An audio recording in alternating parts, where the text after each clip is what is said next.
Hello, kids. Hello, kids. Tonight we're going to be talking about how to make a grilled cheese sandwich. When I was younger, I didn't really know how to do this, and nobody would explain it to me, and I ended up putting the butter on the inside of the sandwich, and then the cheese, and then as you can imagine, when I tried to heat it up in the pan, it didn't work because there was no butter, so we're going to go over how to make a grilled cheese sandwich. We're not going to use the stove in this video. Your parent is going to help you with using the stove. So this is basic prep work for your grilled cheese sandwich before you go to the stove. Now, when you do go to the stove, I would recommend either low or medium heat, and when the burner heats up, it'll turn red, which means don't touch. And always, always, always listen to your parents when you're cooking so you don't hurt yourself, because it's okay to make a mess in the kitchen, but as long as you clean it up and as long as nobody gets hurt. The most important thing, actually, it should be nobody gets hurt. Worry about cleaning up your mess later. Number one is the most important thing, that nobody gets hurt in the kitchen.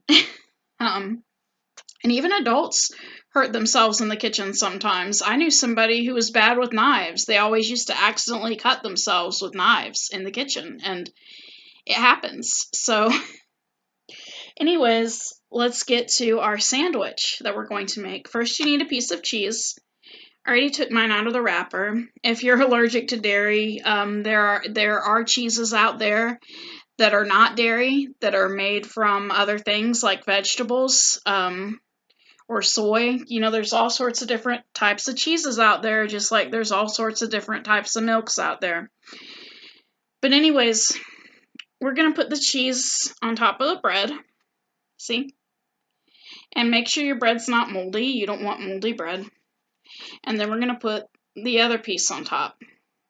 So right now it's basically a cheese sandwich. You've made a cheese sandwich. And we also need some butter.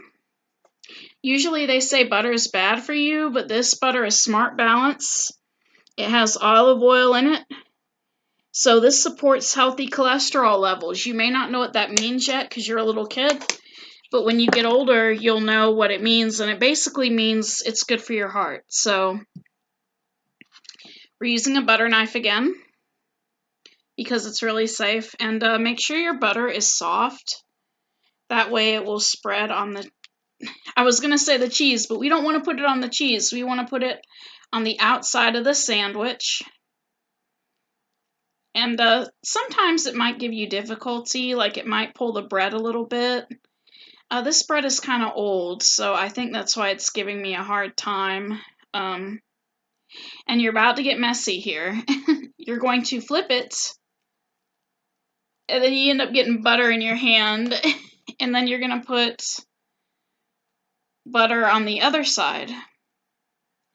Now, when you get to the stove with your parents, you're going to put it on top of the pan for about a few minutes until it turns a golden brown, and then you're going to flip it to where the other side cooks a golden brown. And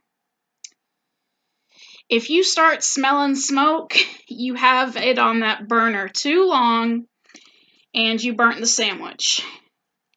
And that's not necessarily a bad thing. I mean, because you could, do something where, you get the other side just right, and then it's not a complete waste. But some people end up eating their own burnt cooking anyways. But this is a really good snack. I don't know what to drink with it. Some people might drink juice, some people might drink milk, and it is kind of weird to drink milk with a cheese sandwich, but to each their own.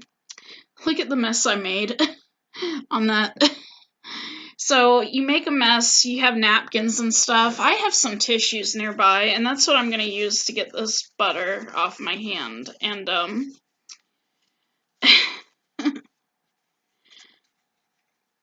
but anyways, before you put this in a pan on the stove, get your parent, because we want you to be safe. Enjoy your food. Have a good night.